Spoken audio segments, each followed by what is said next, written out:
사도신경으로 신앙 고백 드리시겠습니다. 전능하사 천지를 만드신 하나님 아버지를 내가 믿사오며 그 외아들 우리 주 예수 그리스도를 믿사오니 이는 성령으로 잉태하사 동정녀 마리아에게 나시고 본디오 빌라도에게 고난을 받으사 십자가에 못 박혀 죽으시고 장사한 지 사흘 만에 죽은 자 가운데서 다시 살아나시며 하늘에 오르사 전능하신 하나님 우편에 앉아 계시다가 저리로서 산 자와 죽은 자를 심판하러 오시리라. 성령을 믿사오며 거룩한 공회와 성도가 서로 교통하는 것과 죄를 사하여 주시는 것과 몸이 다시 사는 것과 영원히 사는 것을 믿사옵나이다. 아멘. 함께 은혜 나누 하나님의 말씀 요한복음 2장 18절 19절 말씀입니다. 요한복음 2장 18절 19절 말씀입니다. 말씀을 읽어드리겠습니다. 이에 유대인들이 대답하여 예수께 말하기를 내가 이런 일을 행하니 무슨 표적을 우리에게 보이겠느냐. 예수께서 대답하여 이르시되 너희가 이 성전을 헐라 내가 사흘 동안에 일으키리라. 아멘. 네, 할렐루야. 오늘 저는 본문의 말씀 가지고 함께 말씀의 은혜를 나누기를 원합니다. 우리가 잘 알고 있는 그 사건이죠. 예수님께서 성전에 들어가셔서 그 성전에 들어가신 그 상황에 이제 많은 사람들이 이제 재물을 팔고 여러 가지 이제 그런 장사하는 그런 모습을 보시게 되죠. 그러면서 이제 예수님께서 그런 장면을 그 모습을 이제 꾸짖으시게 됩니다. 그렇게 이제 이곳은 하나님 아버지의 집이다라고 하면서 그것을 정리하시는 그런 성전 정화의 모습을 이제 보여주시고 있습니다. 지금 복음서 비교를 계속해서 좀 하고 있는데 어떤 거는 이제 뭐 마태, 누가에만 있고 또 뭐 어떤 거는 뭐 누가복음, 마가복음 이렇게만 있고 뭐 이렇게 하게 되는데 그 중에서 마태, 마가, 누가 그리고 요한까지에 걸쳐서 전부 등장하는 내용은 그렇게 많지는 않습니다. 이제 오늘 읽은 이 본문의 내용, 성전 정화하시는 모습은 마태복음, 마가복음, 누가복음, 요한복음 모두 등장하고 있는 내용 중에 한 사건입니다. 마태복음에는 21장 12절에서부터 17절까지의 말씀에 등장을 하고요. 마가복음에는 11장 15절에서 19절까지의 말씀에 등장을 합니다. 또한 누가복음에는 19장 45절에서 48절까지의 말씀에 등장을 하고 있어요. 마태복음은 21장, 마가복음에는 11장, 누가복음은 19장에 등장하고 있다라고 하는 것은 재밌게도 마태, 마가, 누가 이 세 복음서에는 모두 후반부에 배치가 되어 있다라고 하는 것입니다. 즉 예수님의 마지막 시기인 이제 십자가를 향해서 이제 가실 때에 예루살렘을 이제 방문을 하시게 되는데 그 예루살렘 마지막 방문 때의 기록의 모습을 마태, 마가, 누가는 그리고 있다라고 하는 것이죠. 하지만 이제 사도 요한은요, 예수님께서 세 번의 유월절에 세 번에 걸쳐서 예루살렘을 방문하셨다라고 하는 그런 기록을 하고 있습니다. 이것을 기준으로 삼아서 이제 신학자들은 예수님의 그 사역의 그 시간이 3년 혹은 3년 반이다라고 하는 것을 유추하면서 그렇게 보고 있습니다. 마태복음, 마가복음, 누가복음에는 예수님께서 이제 십자가를 향해 이제 예루살렘을 방문하셨을 때 성전 정화의 그 사건을 이제 있었다라고 이제 보게 되죠. 제가 앞서 말씀을 드렸던 그 예수님께서 성전에 들어가셔서 그곳에 장사하는 사람들을 이제 꾸짖는 그런 모습을 보여주고 있다라고 하는 것입니다. 그렇지만 이제 사도 요한은요, 일찌감치 그 사건을 이제 다루게 되죠. 이제 요한복음에는 이제 2장에 등장하고 있지 않습니까? 꽤 일찌감치 이 사건이 일어났다라고 하는 것으로 보는 것인가? 라고 하는 그런 것에 대해서는 같은 사건을 다른 시기에 배치한 것이다 라거나 아니면 내용이 비슷하지만 다른 사건이라 라고 하는 것을 이제 주장하고 있다라고 하는 것입니다. 중요한 것은 예수님께서 성전을 정화하셨다라고 하는 것이죠. 이것이 이제 세 번의 방문 가운데 첫 번째였는지 두 번째였는지 세 번째였는지라고 하는 것보다는 예수님께서 성전을 정화하셨다라고 하는 것이 중요하다라고 하는 것이죠. 어찌됐든 예수님께서 그렇게 성전을 정화를 하시면서 이제 하나님이 기뻐하시는 것이 무엇인지에 대해서 이야기하고 있고 하나님께서 그것에 대해서 안 좋게 보시고 있다라고 하는 것을 사도 요한은 바라봤다라고 하는 것이죠. 자, 이쯤에서 우리가 다시 한번 마태는, 마가는, 누가는 그리고 요한은 각각 예수님을 어떻게 봤는지에 대해서 우리가 다시 한번 좀 살펴보도록 하겠습니다. 마태는 메시아로서의 예수님을 바라봤어요. 마가는 거룩한 종인 예수님으로 바라봤습니다. 그리고 누가복음은 누가는 인자이신 예수님을 바라봤고요. 그리고 오늘 소개해드리는 이 요한복음의 그 사도 요한은 하나님의 아들로서의 모습을 보여주고 있다라고 하는 것이죠.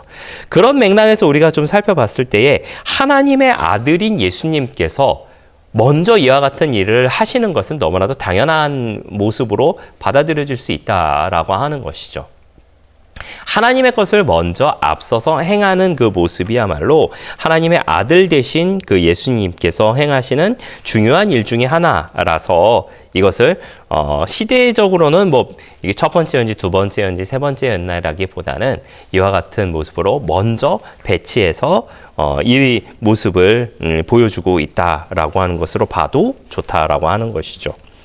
자, 그렇다면 여러분, 성전 정화에 대한 사건은 우리가 알겠습니다.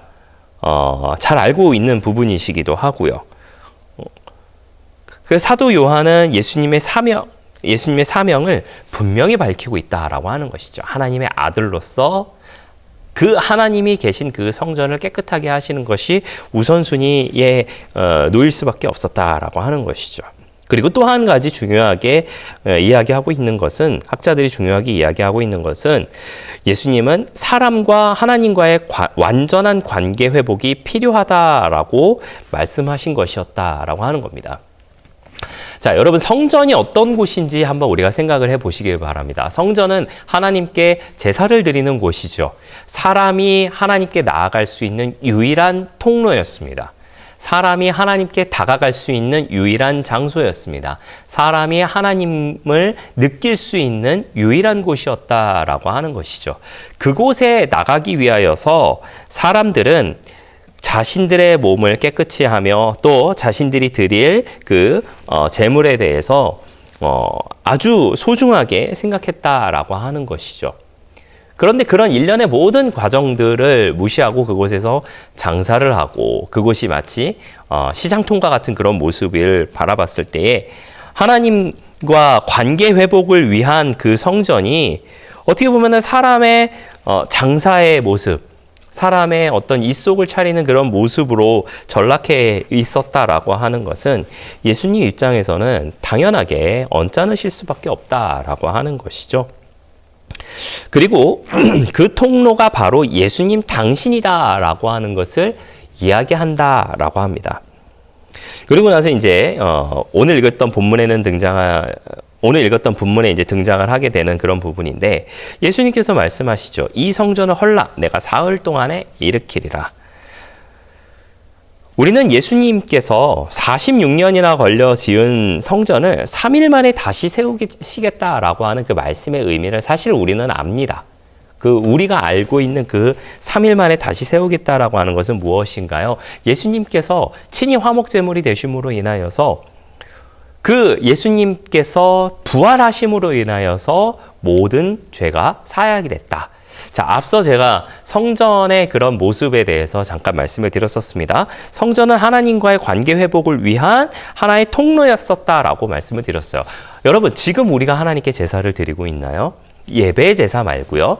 우리가 하나님께 제사를 드리기 위하여서 예루살렘을 가야 하고 성전에 들어가야 하고 하는 그런 모습들이 우리 가운데 필요한가요? 교회에 나오는 것과는 사실은 다른 겁니다, 여러분. 우리는 어느 곳에 있든지 간에 어느 장소에 있든지 어느 시간에 있든지 간에 우리는 하나님께 나아갈 수 있는 그런 자격을 갖춘 사람들이 되었습니다. 왜 그것이 가능하게 되었을까요? 예수님께서 3일 만에 성전을 다시 세우셨기 때문입니다.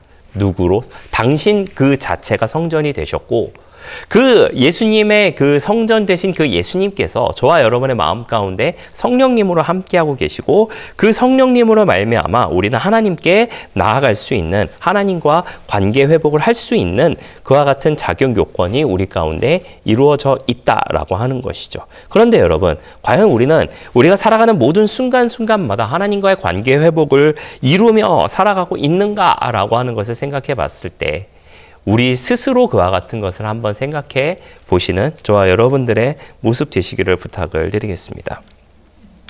예수님께서는 당신 스스로가 성전이 되심으로 인하여서 우리 가운데 찾아오셨고, 우리 가운데 찾아오신 그 모습을 통하여서 이제 우리가 하나님께 나아갈 수 있는 그와 같은 자격을 갖춘 사람들이 되었다라고 하는 것이죠.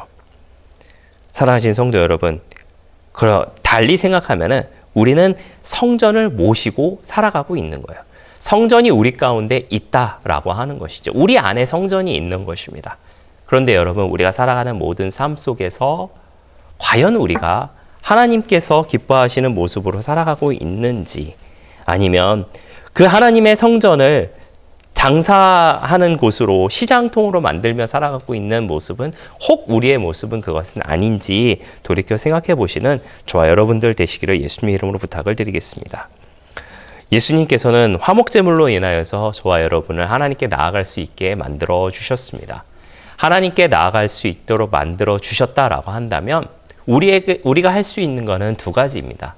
예수님께서 하나님이시다라고 하는 것을 믿는 믿음과 그 예수님의 가르침을 따라 살아가는 것이야말로 우리가 하나님께 나아갈 수 있는 방법이다라고 하는 것을 기억해 주시기를 부탁을 드리겠습니다. 하나님과의 관계 회복을 늘 이루며 살아가는 저와 여러분들의 넉넉한 신앙의 모든 모습 되시기를 예수님의 이름으로 부탁을 드리겠습니다. 기도하겠습니다. 좋으신 아버지 하나님, 감사합니다. 저희를 주님의 자녀 삼아주시고 함께 예배드리게 하시니 감사를 드립니다. 우리가 늘 하나님과 관계 회복을 하며 살아가게 하여 주시옵소서. 예수님께서 하나님이 되셨다라고 하는 것을 믿는 믿음과 또 그 예수님의 가르침을 잘 따르며 살아가는 우리 모두의 넉넉한 신앙의 모습 다 되게 하여 주시옵소서. 감사를 드리며 예수님의 이름으로 기도했습니다. 아멘. 주기도문으로 마치겠습니다. 하늘에 계신 우리 아버지여, 이름이 거룩히 여김을 받으시오며 나라가 임하시오며 뜻이 하늘에서 이루어진 것 같이 땅에서도 이루어지이다.